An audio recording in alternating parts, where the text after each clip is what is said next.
And for more on this upcoming poll, Adrian Ang, Dr. Ang, Research Fellow and Coordinator of United States Program at the Institute of Defense and Strategic Studies, RSI, joins us live in the studio. Thanks for coming in, Dr. Ang. We just heard that AUKUS, Kevin Rudd working to ensure that does not unwind. AUKUS, relative to the other coalitions of the winning, flexible, small groupings that have proliferated in the Biden presidency.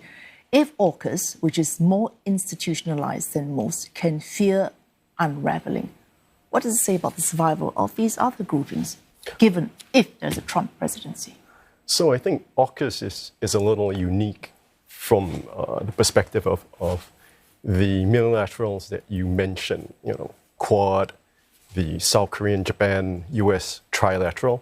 So with AUKUS, because of the nuclear submarine deal and Pillar 2 that deals with advanced technologies, that requires enabling legislation in Congress, right? So that's where Australia is a little concerned, right? Because it involves regulations on the part of the US that needs follow through, whereas with Quad and with what I think the US is now calling the Squad. That's precisely the legislation. It has taken a great deal to clear for nuclear sub-technology to be shared.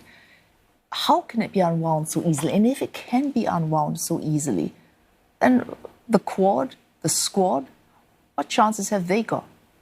So I think unwound may be a bit of an exaggeration, but there may be more delays, I think, with AUKUS. The Squad and the Quad and other multilaterals, because they lack the institutionalization, I think are more likely to survive because of their flexibility, right?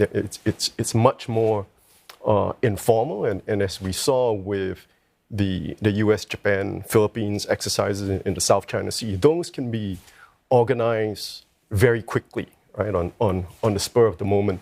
They don't require that much institutionalization, or they haven't been institutionalized yet. So this tendency to minilateralism, not minilateralism or plurilateralism, yes, the possibility that it might survive a Trump presidency, it might outlast a Biden presidency. You think that's likely?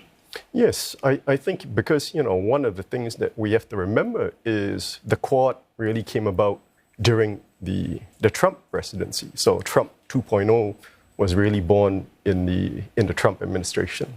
This was born earlier, but it was revived. Yes, so this is Trump, Quad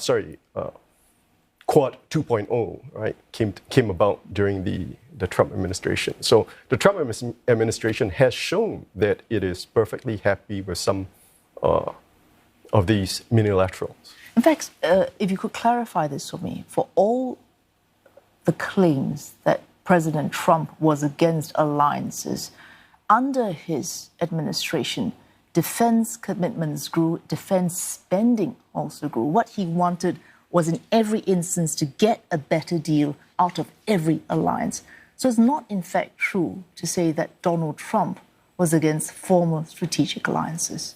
I think that's right. So, I think with President Trump, a lot of it was, his negotiating tactics, right? So he was trying to get South Korea and Japan to pay more for their defense spending, and he has also tried to get Europe to pay for more defense spending, and this has gone on for years with the Americans trying to get Europeans to pay more. So I think, in the earlier clip, you mentioned that, Trump was quoted as saying that, if the Europeans don't pay up, he'll let Russia do whatever the hell they want. So I think that's more of a scare tactic, right, to get the Europeans to sit up, right, and finally pay their fair share. So Japan and South Korea, I think former National Security Advisor John Bolton earlier this year in an interview said both Japan and South Korea should be taking a Trump presidency very seriously because a President Trump might threaten again, in South Korea's case, pay more money. In Japan's case, really make it mutual defense? Right now, it's unilateral defense. So the US comes to Japan's defense, but not the other way around. Are these genuine fears, or is John Bolton talking out too much of a non-existent threat? I think they're real. They're not implausible, right? So I think, one of President Trump's characteristic is his unpredictability, his mercurial nature. So that could possibly be, but I think those are worst case scenarios for both South Korea and Japan. It may not even be a case of what a president might prefer. I mean, in 2020, we did not have a war in Ukraine. We did not have what's happening in Gaza right now. Now, increasingly, we're hearing the argument that the US is overstretched, overburdened. It does not have the resources or the bandwidth to deal with so many commitments. Is there an argument that right now Washington is overstretched and either retrenches and controls risk involvement, or, to quote an article I think we both read, lurch from global crisis to global crisis? I think that's right. So if I can actually make a plug for the podcast that the US program puts out, we just had Stephen Wertheim, who wrote a foreign affairs article about that problem, that the US is now being forced into prioritization or primacy, that the US cannot sustain all its commitments, right, in the Middle East, in Europe, and here in the Asia Pacific, that it will have to make hard choices very soon. How can it do that? So I think it has to decide, which is the priority theater, and from everything we've heard out of the Biden administration, it is the Asia Pacific or the Indo-Pacific. But each time it has tried to retrench or withdraw from the Middle East, right? President Biden withdrew U.S. troops from Afghanistan for that reason. But again, now we see with Israel, Gaza, U.S. attention. The argument in that article was, if the U.S. really wants to do less, it wants to get gain out of it, it has to actually do less, because doing that will force everyone else to step up. If I know for a fact that you will step in when the going gets tough, why should I ever step up?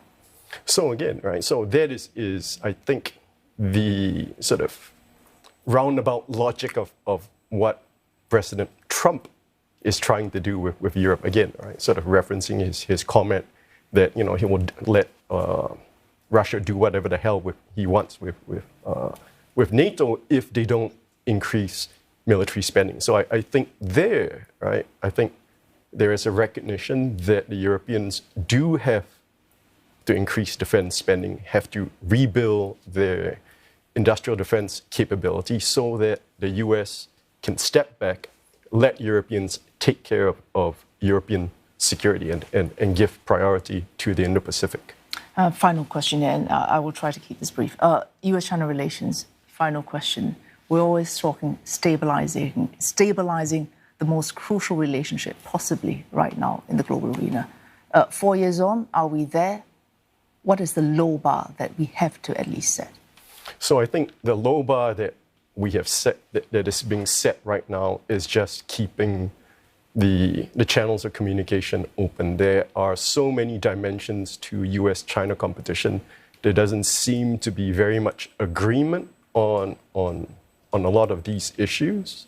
And so I think for both sides, it's about keeping communications open, especially in this year, right? So we started the year with Taiwan elections, and we'll end the year with the US presidential elections. Thanks so much for coming in this evening. Dr. Adrian Ang, Eugene, he's Research Fellow and Coordinator, United States Program at the Institute of Defense and Strategic Studies in RSIS NTU. Thank you.